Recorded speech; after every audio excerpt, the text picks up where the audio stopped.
it's my pleasure to call to order the February 5th, 2025 meeting of the James City County Planning Commission. Ms. Istenis, would you please call the roll? Dr. Allman? Here. Dr. Allman represents the Roberts District. Mr. May? Here. Mr. May represents the Powhatan District. Mr. Everson? Here. Mr. Everson represents the Stonehouse District. Mr. Rogers? Here. Mr. Rogers represents the Berkeley District. Mr. Polster? Here. Mr. Polster represents the Jamestown District. And Mr. Haldeman. Here. Mr. Haldeman is an at-large member and will be presiding over this meeting as Vice Chair of the Commission. I'm Susan Istenis, Director of Planning for the county, and it's my pleasure to serve as the Secretary to the Commission. Sitting to my left is Ms. Liz Parman, Deputy County Attorney. Mr. Vice Chair, we have a quorum. Thank you very much. Public comment, there's nobody here, so we'll move on to reports of the commission. DRC, Mr. Rogers? We did not meet this month, sir. Okay. The policy committee did not meet this month. We'll move on to the consent agenda. Consent agenda items are determined to be non-controversial. However, a planning commissioner may pull an item for discussion. There's one item for consideration. Does anybody care to pull it? If not, may I please have a motion to approve? So moved. All in favor? Aye. Thank you very much. We have one public hearing on the agenda for this evening, SUP 24-0032, 232 Lakewood Drive, Contractor's Office Equipment Storage Yard. Mr. Ribeiro, good evening. Good evening. Thank you very much, members of the Planning Commission. Mr. James Beaver of Williamsburg Contracting LLC has applied for a special use permit to allow for a contractor's office and storage of vehicles and equipment on his property located at 232 Lakeview Drive. The property is on A1, General Agricultural, and designated by the Comprehensive Plan as rural lands and community character conservation, open space, or recreation. A contractor's office and warehouse and storage requires issuance of a special use permit in A1 districts. Mr. Beaver currently operates his business without the required SUP. If approved, this SUP application submitted by Mr. Beaver will bring the land use in compliance with current zoning regulations.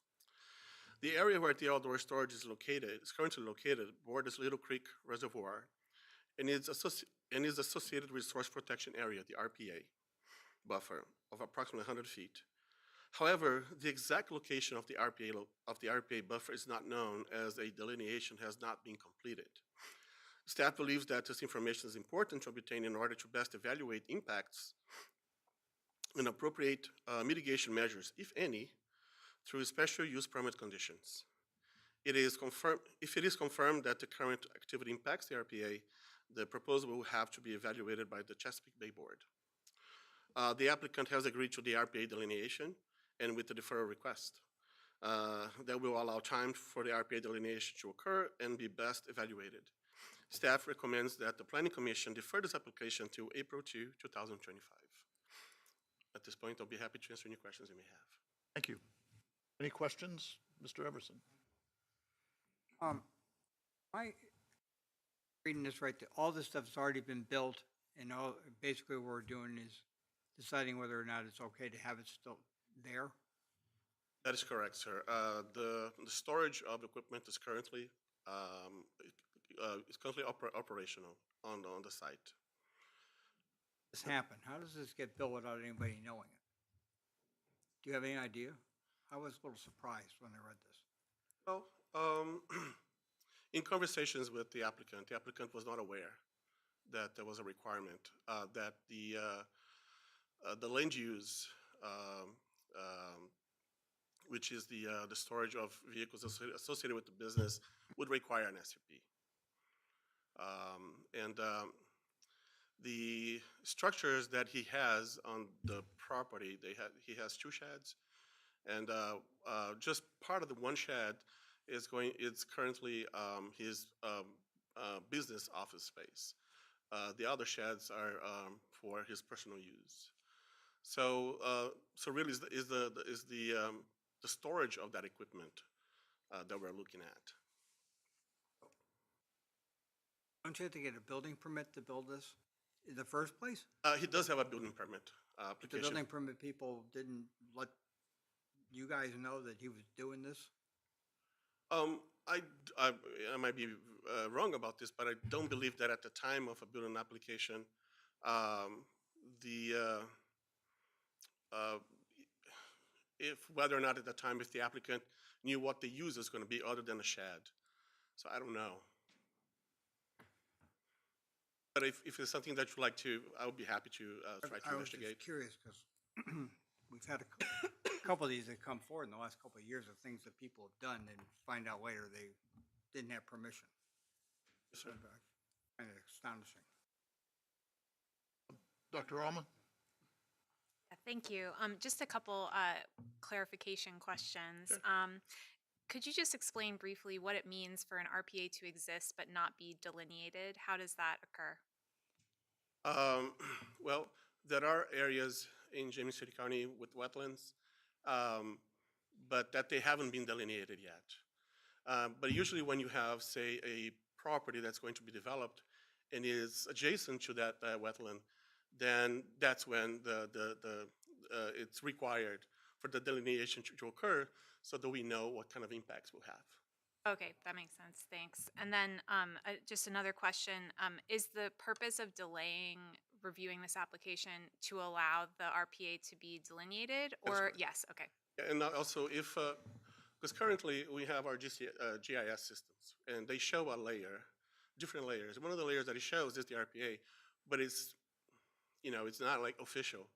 So once the RPA is delineated, if there is any impact, then it will be evaluated by the chest bay protection preservation. And if there's no impact, great. Then we know what the RPA is. Great, thank you. You're welcome. Mr. Rogers?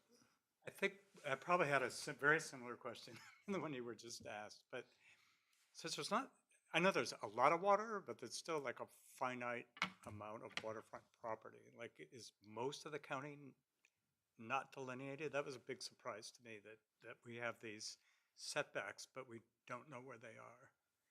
Yeah, I unfortunately don't have that answer for you, sir. But I'll be happy to investigate that question and see if I can find the appropriate answer for you. It doesn't change things for me with this application. I just, many years ago, when I bought my own home in James City County, it sits on a pond that definitely has a big old line, on the plat that said RPA and 35 feet from here and Right. 10 feet from there. So when I see these, what to me seem, very sensitive properties on a water reservoir that people are going to drink the water at some point, it's out of that whole staff report, the word non-delineated just seemed hard for me to get my arms around, but I think I'm there.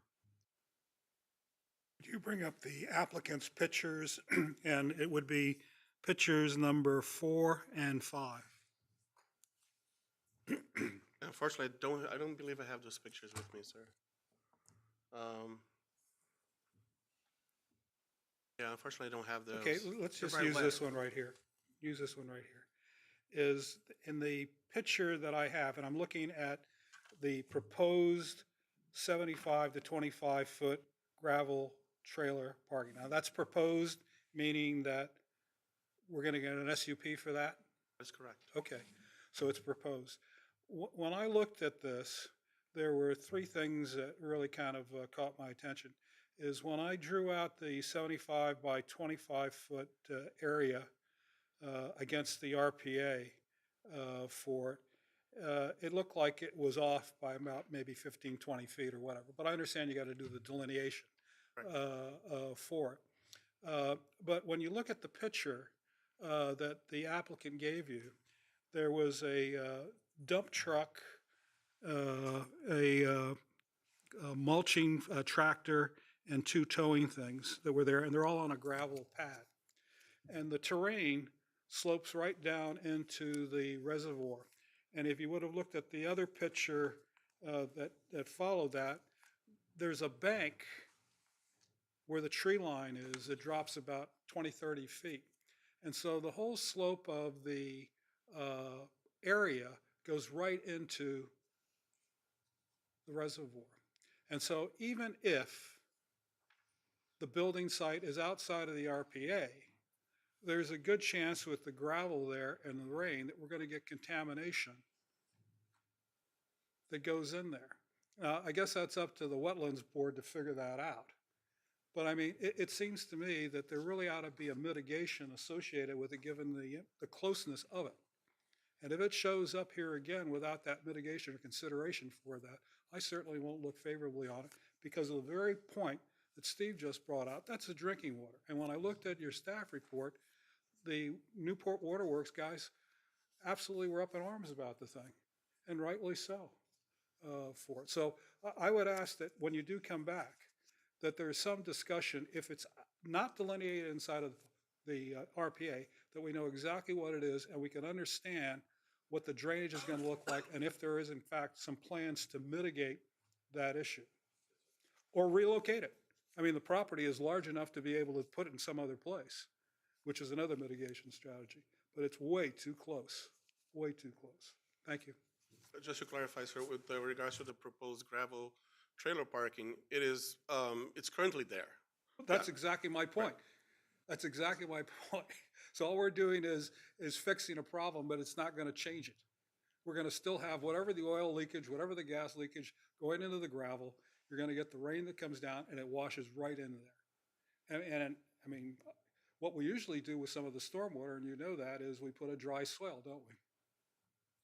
Correct. And, you know, and also Stormwater has reviewed this application, and the addition of the gravel is going to have to comply with current It's not the stormwater. gravel I'm concerned about, it's the drainage of it given the terrain. And I'm sure the wetland board will look at the same thing. Certainly. Thank you very, very much. You're welcome. Thank you. Any other questions? Thank you very much, Mr. Rivera. You're welcome, sir. Oh, Mr. Principal Planner has something to say, sir. I just wanted to add one thing to your question. So the zoning administrator is included in the workflow on a number of building permits. And so she's the one that spotted on the building permit check that it looked like, based on the aerial, this was being used in a way that would require a special use permit. So this was put into place, and then as part of our process, we caught that this is out of compliance, it seems, with the zoning ordinance. So a letter was sent to the property owner to prompt them to apply for a special use permit. So I just want to make clear that it was caught on the county side, and that's why the process got initiated. I understand. My question was, my concern was that when they got the building permit, that no one picked up on the fact that you really couldn't build this. I see. Because I read the zoning administrator caught it. Okay. I was just wondering how this stuff gets done with nobody knowing about it. Point It's taken. hard to see from the street unless you drive It is. past it. Yeah. And then you look up in between, because I drove out, because I couldn't picture all this stuff. When I first pulled up to the property, I said, where is this thing? You know, and then when you pass it, you can see the stuff way in the distance, which is why we got that letter, which you can barely see it. I guess his neighbor, the tree line, I guess is what he's referring to. You can't greened. And Thank you.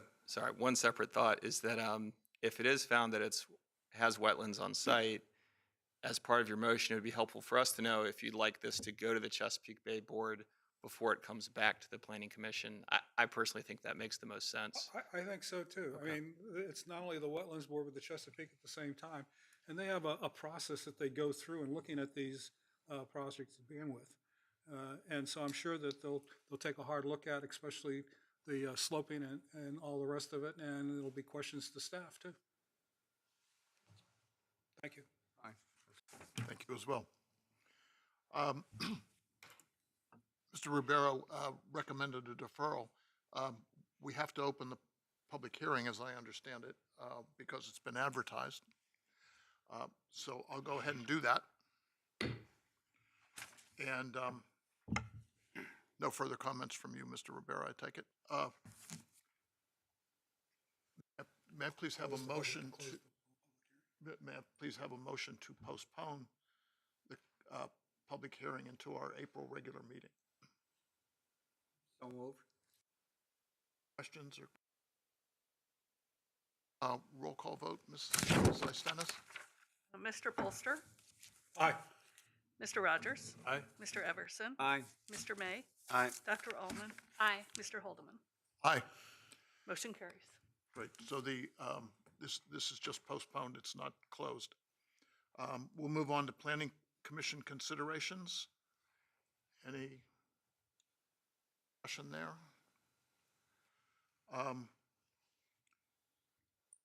Planning Director's report, Ms. Istenis?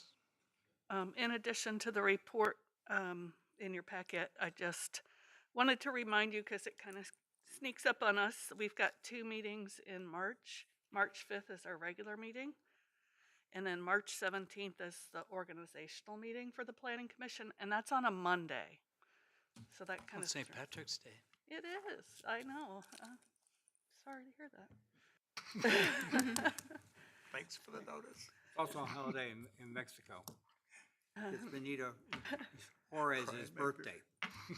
And then I did forward you an email about this CIP, and so there's some dates in there I would just recommend that you keep on your calendar. The 2/13 date is going to be canceled, but the other dates are 2/20, 2/27, and 3/6. What time are those meetings? 3 o'clock, the regular policy committee meetings, I think. 3 Three- o'clock? 3 p.m. Yes, Okay. thank you, yes. That's all I have. Okay. We had a question. As I noticed on your report, there were 7 conceptual plans. Is there any notion that the DRC may be meeting to look at any of those? Great question. I don't think so at this point. I haven't personally walked through all of them yet, but I do not believe that we will be. I think Steve would like to know. I noticed there was no agenda posted yet, but Oh, I'll that's keep correct. checking. The most recent one has been canceled. Yeah, sorry. Great.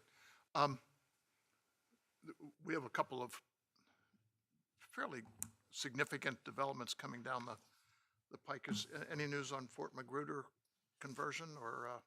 Yeah, so that was recently submitted and is currently going through staff review.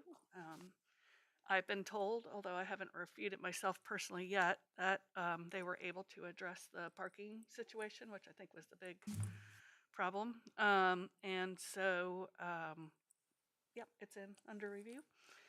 And then the 2 Eastern State property developments are moving forward at various speeds, but one is not going too quickly and the other seems to be moving a little bit faster. So You wouldn't, I won't hold you to it, but you wouldn't expect either of them on the March agenda? I don't think so. I know there was a goal to try to get onto March, but it may be April for at least one of them. Thank you. Who's on, who's on the March board coverage, do you know? And Supervisor? Board of Supervisors. But there's nothing to report. Pardon? There won't be anything to report because we didn't do anything. That's true, yeah. Was there anything from, I think you're going to, is the board going to hear the solar farm? Yes. oh, that's right. So It's actually from the January meeting. that's March 11th, right? The second Tuesday? Yes. Thank you. Go over, unless I'm the only one who doesn't know who's got the meetings after Jay. I'll do that. That's it. I have to look that up. I when think get I'm the out, so last it's one. My bad. March. I don't remember the March is the workstation. last one. Yeah.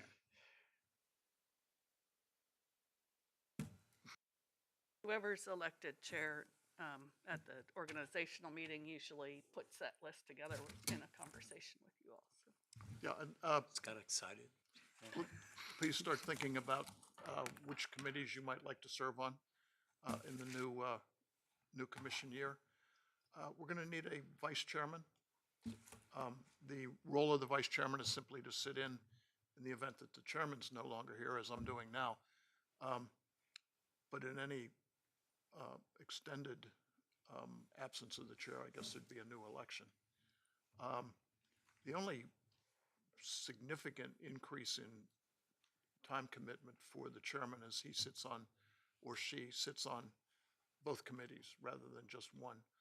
Otherwise, other than just managing the meeting, it's not a significant increase. But give some thought, if you wouldn't mind, who might like to serve as vice chairman. And your committee assignments, I think that's it. Anything else for the good of the cause? If not, I'll entertain a motion for adjournment. So moved. All in favor? Aye. Thank you. We are adjourned.